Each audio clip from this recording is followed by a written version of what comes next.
Most people choose the colors in their homes for one simple reason. They like the way they look. A fresh coat of paint, a favorite blanket, a set of curtains that simply feel right. But Edgar Cayce believed something deeper was happening. According to Cayce's readings, color is not just decoration, color is vibration. And those vibrations quietly influence the energy of the environment we live in and the energy within ourselves. In other words, the colors surrounding you right now may be shaping your mood, your clarity, even your spiritual awareness, far more than you realize. Edgar Cayce, often called the Sleeping Prophet, gave more than 14,000 documented trance readings during his lifetime. These readings explored health, spiritual development, reincarnation, the soul's journey, and the subtle forces that influence human life. One theme appears again and again throughout those readings. Environment matters. Cayce believed the atmosphere we live in affects the body, the mind, and the spirit. Light, sound, order, nature, and yes, even color. To Cayce, the home was never just a structure. It was a vibrational field, constantly interacting with the people who lived inside it. Now, Cayce did not describe color in a mystical or superstitious way. He framed it through a simple universal principle. Everything vibrates, light vibrates, sound vibrates, thought vibrates. Color is simply light expressed in visible vibration.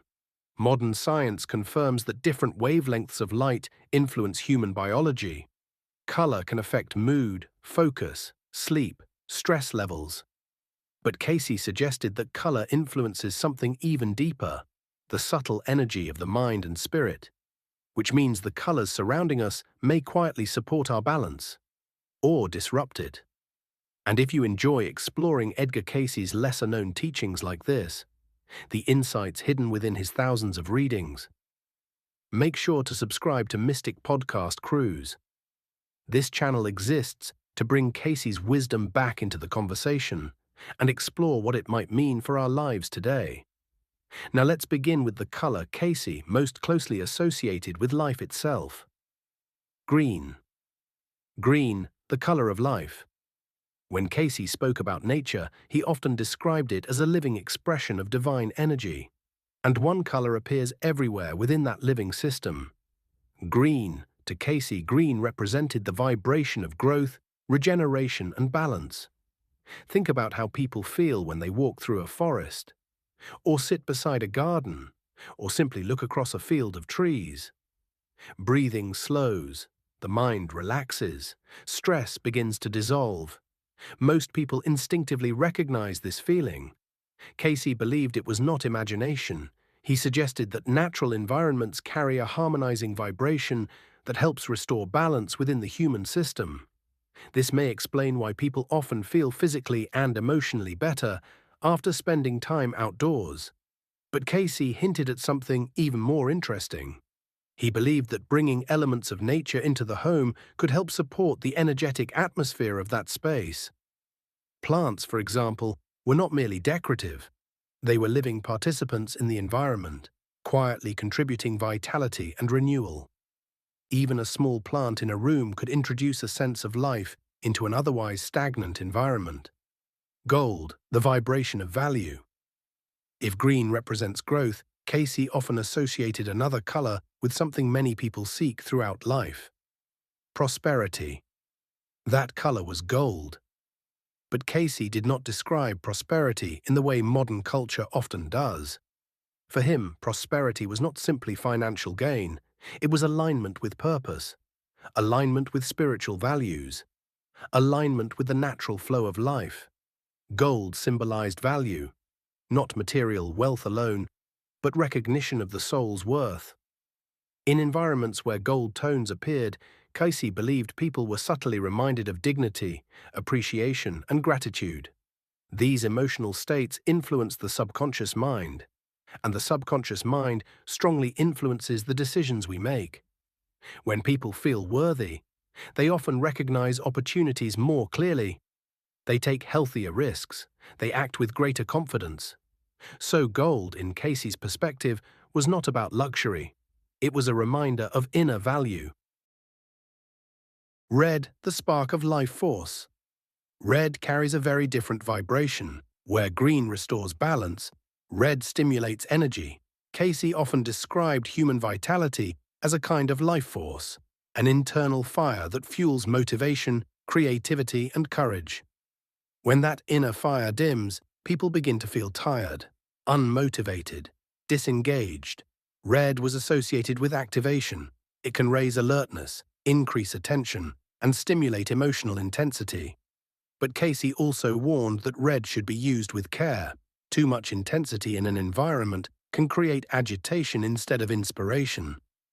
So red works best in small accents: a candle, a pillow, a piece of artwork. Just enough to spark vitality without overwhelming the space. Blue, the color of inner quiet. If red energizes, blue calms. Cayce frequently associated blue with spiritual reflection. In environments dominated by noise, speed, and constant stimulation, the mind rarely finds stillness. Blue carries a cooling, settling vibration. It quiets emotional turbulence. It supports clear thinking. And many people report that blue environments encourage deeper contemplation.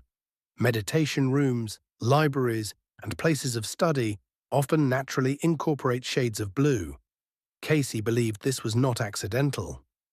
Blue invites the mind to slow down, and when the mind becomes quiet, insight becomes easier to hear. White, the symbol of clarity. Another color Cayce referenced in several readings is white. White represents clarity, openness, and renewal. Unlike darker tones that absorb light, white reflects it. Rooms with white or light tones often feel larger, brighter, and more open. Psychologically, this can create a sense of mental spaciousness. Less clutter, less pressure, more possibility.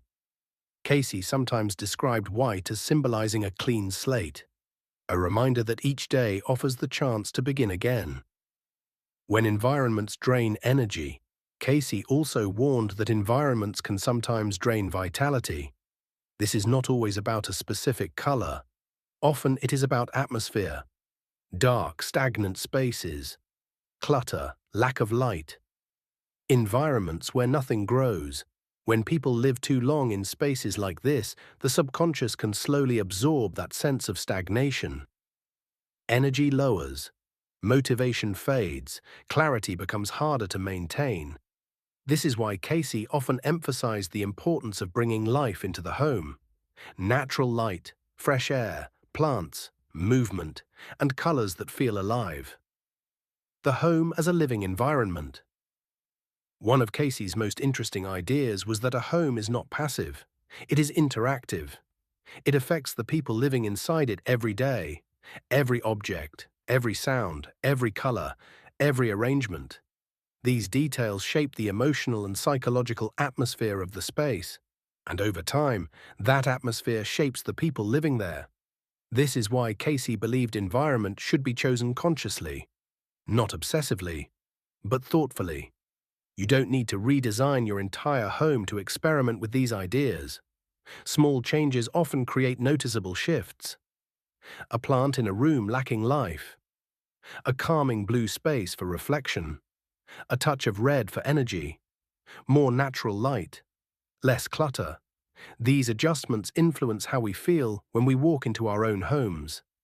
And that feeling matters, because the environment we return to every day either restores us or slowly drains us. Perhaps the most powerful lesson from Cayce's teachings on color is this: we are not separate from our environment, we participate in it. The spaces we create around us become extensions of our inner lives. When we design those spaces with awareness, they begin to support clarity, vitality, and peace. And sometimes the smallest change, a new plant, a different color, more light, can quietly shift the entire atmosphere of a home. And here's something worth reflecting on tonight. Look around the space you live in. Notice the colors. Notice how the room makes you feel. Does it energize you, calm you, or leave you feeling tired? Because Edgar Cayce believed our surroundings are never neutral. They are constantly shaping our thoughts, our emotions, and our spiritual awareness. If you found this exploration meaningful, take a moment to like the video and share your thoughts in the comments. What colors are most present in your home? And how do they affect the way you feel? Your experiences may help others begin noticing the subtle energies shaping their own environments. And if you enjoy exploring Cayce's teachings in a grounded, thoughtful way, subscribe to Mystic Podcast Cruise, because there are still thousands of Cayce readings waiting to be rediscovered, and some of their most fascinating insights are only just beginning to